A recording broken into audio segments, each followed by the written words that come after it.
Good day, here are today's top stories from the Pna Headlines. We begin with the latest update on Tropical Depression Crising. The tropical depression may intensify as it approaches the country from the sea east of Catanduanes. PAGCOR says Crising is expected to intensify into a tropical storm today. The cyclone is forecast to intensify further over the Philippine Sea and may become a severe tropical storm Friday afternoon or evening. It is likely to make landfall over mainland Cagayan on Friday evening or Saturday morning. Meantime, Crising was spotted 520 kilometers east-northeast of Uban, Sorsogon, or 470 kilometers east-northeast of Catanduanes.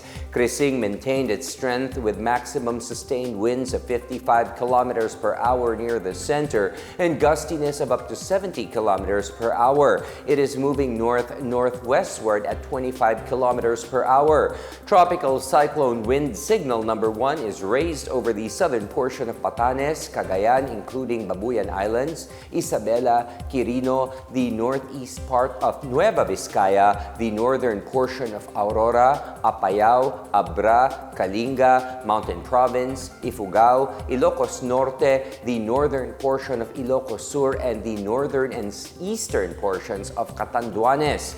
Crising will bring scattered rains over Bicol region, eastern Visayas, Isabela, Aurora, Quezon, Dinagat Islands, and Surigao del Norte. Meanwhile, western Visayas, Negros Island, Palawan, and occidental Mindoro will experience occasional rains due to the southwest monsoon or habagat. Metro Manila and the rest of central Luzon, Calabarzon, Mimaropa, central Visayas, Zamboanga Peninsula, northern Mindanao, Caraga, La Union, and Pangasinan can also expect scattered rains.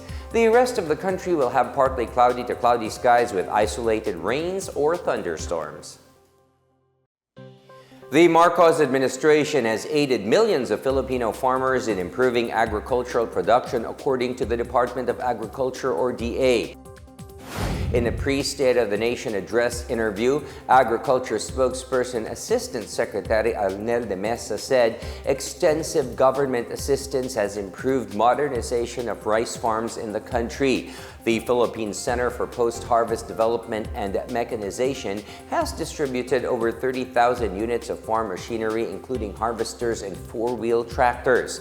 This as farm mechanization increased to 2.78 horsepower per hectare as of February from 2.68 in 2022 and 2.31 in 2013. The administration seeks to hike the country's mechanization level to 3.40 horsepower per hectare. To further boost production, the government has distributed 98 million kilograms of free seedlings for rice, corn, and high-value crops. About 5.6 million farmers also received fertilizer aid from July 2022 until this year. Over 4,400 farmer cooperatives and associations have received rice processing systems, post-harvest, and processing facilities. Meanwhile, the Philippine Crop Insurance Corporation covered losses in almost 5 million hectares in rice, 1.63 million hectares of corn, almost 6 million heads of poultry and livestock, and 1.65 million hectares for high-value crops. De Mesa also said almost 12 million farmers have benefited from insurance payments worth 390 million pesos from the years 2022 to early 2025. The Department of Social Welfare and Development, or DSWD, is supporting more than 4 million indigent senior citizens across the country through its Social Pension for Indigent Senior Citizens, or SPISC.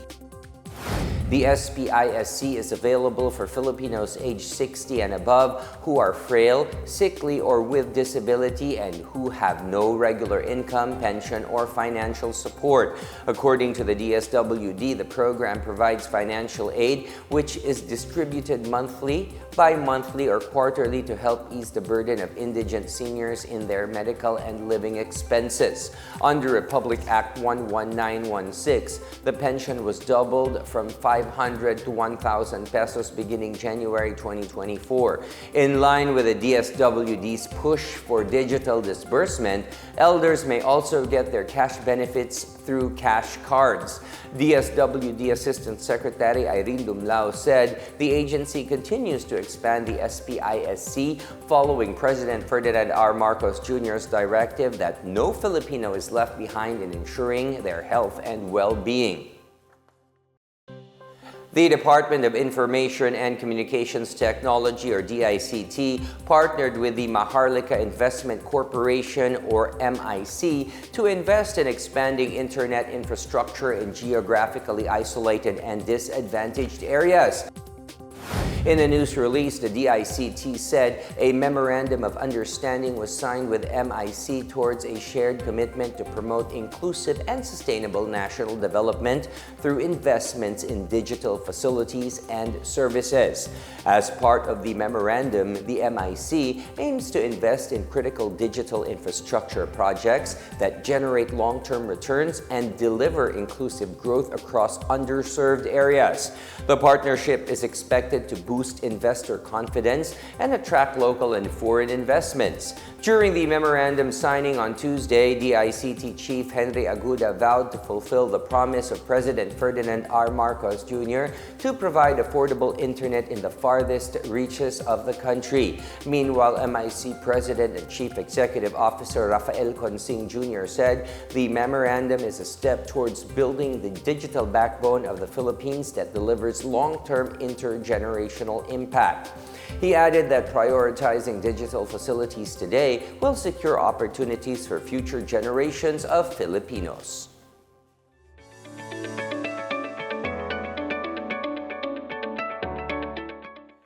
The Philippine Amusement and Gaming Corporation, or PAGCOR, and the Ad Standards Council, or ASC, signed on Wednesday a memorandum of understanding formalizing efforts to regulate and pre-screen advertisements related to gambling across all media platforms.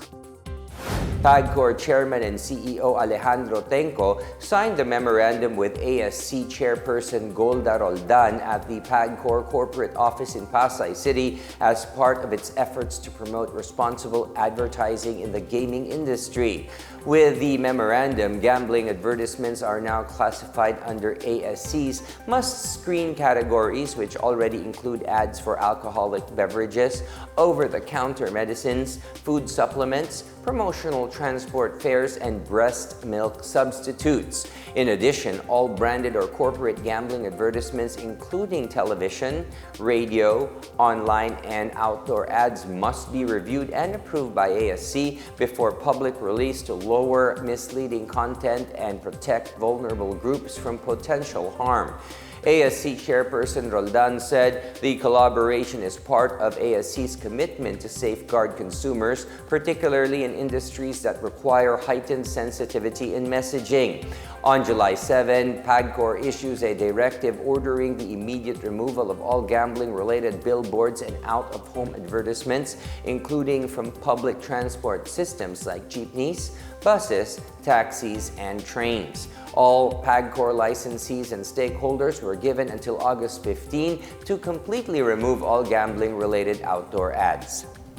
Meanwhile, Bago City in Negros Occidental has gathered at least 31 farmers and fisher folk associations and micro, small, and medium enterprises, or MSMEs, for its bi-monthly Kadiwa ng Pangulo, or KNP, in their new site at the City Hall grounds.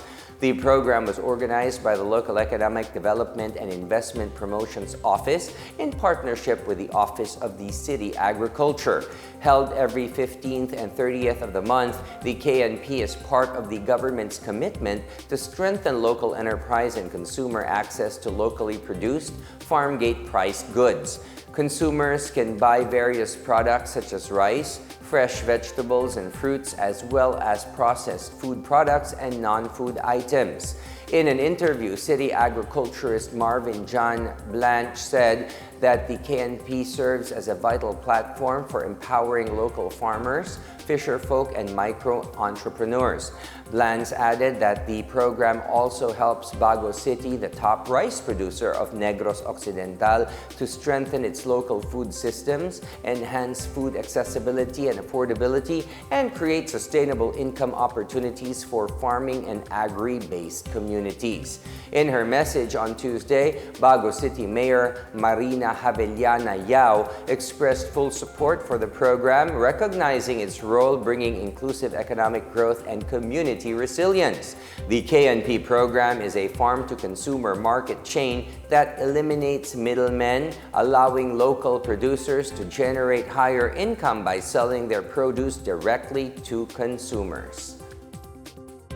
And those are the latest and the biggest stories from the PNA headlines. For more news updates, visit our website pna.gov.ph or our Facebook and X account, Philippine News Agency. You may also watch the PNA headlines through the Philippine News Agency's YouTube account and via the News and Information Bureau website under PNA News. I am William Theo. This is the PNA headlines, bringing you stories that unite the nation.